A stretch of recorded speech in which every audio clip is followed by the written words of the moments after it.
Majelis Ulama Indonesia atau MUI ikut mengomentari panasnya perbincangan soal pernyataan Yusuf Kalla atau JK yang membuat gaduh itu. JK sebelumnya menyatakan, umat Islam dan Kristen berpendapat mati atau menewaskan orang, mati atau mematikan itu syahid. MUI meminta masyarakat menghentikan polemik soal potongan video JK tersebut. Masyarakat diminta untuk melihat konteks secara utuh dan tidak mudah terprovokasi narasi yang terfragmentasi, serta mengedepankan husnudzon dan tabayun. Pernyataan MUI itu tentu bagus, tapi sayangnya tidak konsisten. Kita pernah menyaksikan bagaimana potongan video menjadi senjata politik yang sangat efektif dalam kasus Basuki Cahayapurnama atau Ahok. Saat itu perdebatan besar meledak karena cuplikan video yang ditafsirkan sebagai penistaan agama. Konteks tenggelam oleh emosi massa. Potongan video Ahok itu menjadi kebenaran baru. Massa bergerak, tekanan politik membesar. Pada saat itu, suara-suara yang menyerukan agar pernyataan dilihat secara utuh tidak cukup kuat mengimbangi gelombang kemarahan. Kita tidak menolak imbauan MUI tersebut. Justru sebaliknya, agar prinsip yang benar berlaku untuk semua pihak. Jika potongan video dianggap berbahaya sekarang, maka mestinya dulu juga begitu. Jika konteks wajib diperhatikan pada kasus JK, maka konteks juga wajib diperhatikan pada kasus Ahok. Keadilan dalam ruang publik tidak bisa berjalan dengan dua standar. Semua orang sama di hadapan hukum. Polemik soal potongan ucapan JK itu melebar kemana-mana. Belakangan, para pendukung JK mulai menargetkan orang-orang yang tidak terkait langsung dengan penyebar potongan video itu. Misalnya Ade Armando, pakar komunikasi itu difitnah sebagai orang yang memotong dan menyebarkan video JK tersebut. Alih-alih menjawab substansi polemik dengan argumentasi yang sehat, sebagian pendukung JK justru memilih jalan pintas, yaitu mencari kambing hitam. Nama Ade Armando diseret dan dituduh sebagai pemotong video JK. Tuduhan ini beredar luas seolah-olah sudah terbukti, padahal faktanya tidak demikian. Ade Armando bukan pembuat video itu, bukan editor potongan tersebut, dan bukan aktor utama yang pertama kali menyebarkannya. Ade Armando hanya membahas fenomena yang sudah ramai beredar di media sosial. Ia menganalisis pernyataan JK itu secara umum. Bahkan ia berulang kali menyatakan tidak setuju jika JK dipolisikan gara-gara ucapannya itu. Ia hanya berharap JK berhati-hati dalam menyampaikan pendapatnya soal umat beragama lain. Bisa jadi JK tidak menguasai ajaran agama lain itu.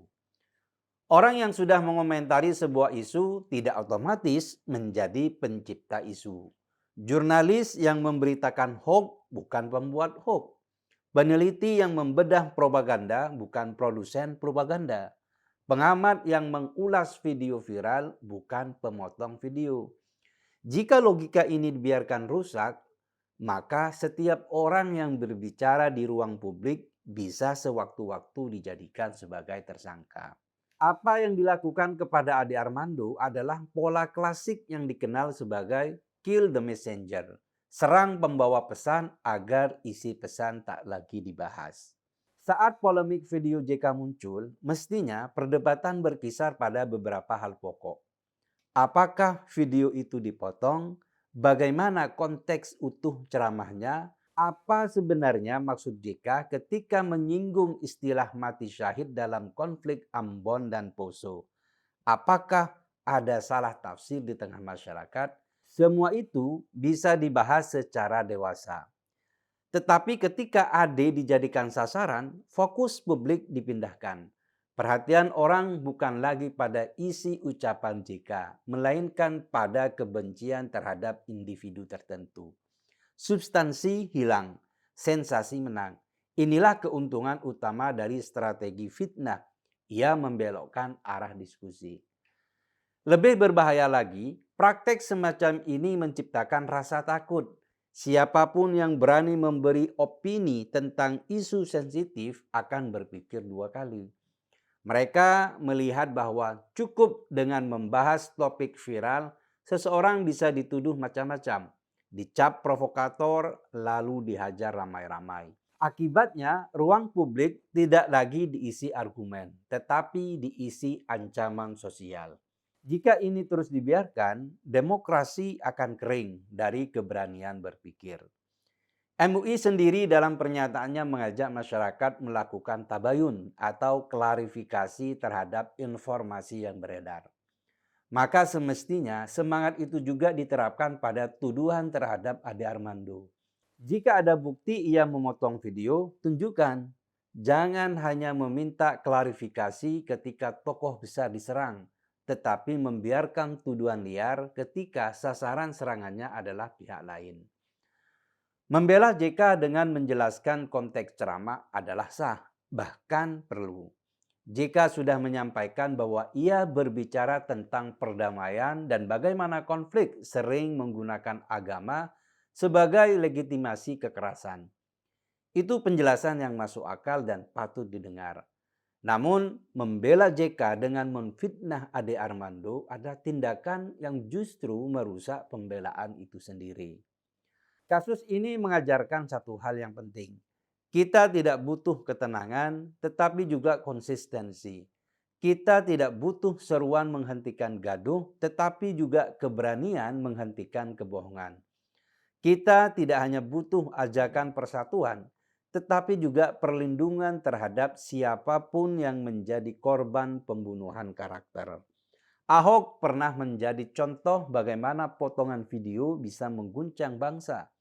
Jika kini menjadi contoh bagaimana konteks kembali dipersoalkan. Dan orang seperti Ade Armando sering dijadikan kambing hitam agar fokus kasus berpindah sasaran. Pada akhirnya, negara hukum tidak boleh tunduk pada tekanan massa, selera politik, atau sentimen golongan.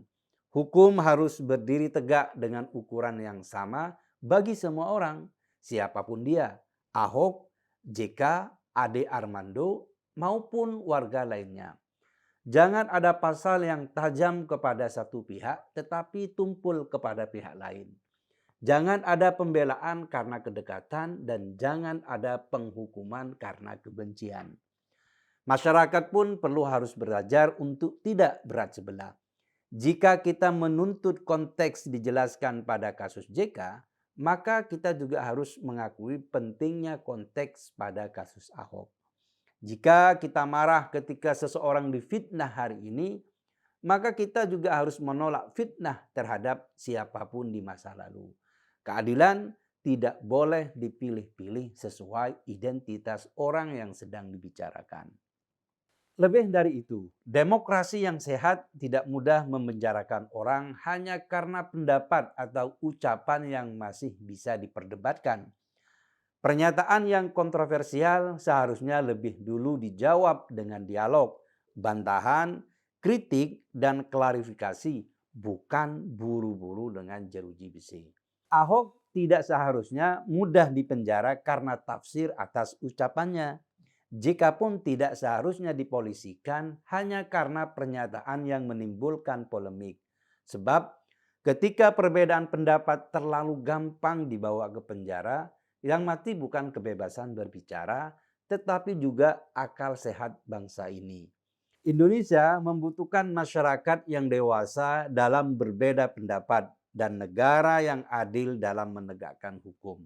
Tanpa itu, kita akan terus mengulang siklus lama. Gaduh karena potongan video, marah karena sentimen, lalu menyesal setelah semuanya terlambat.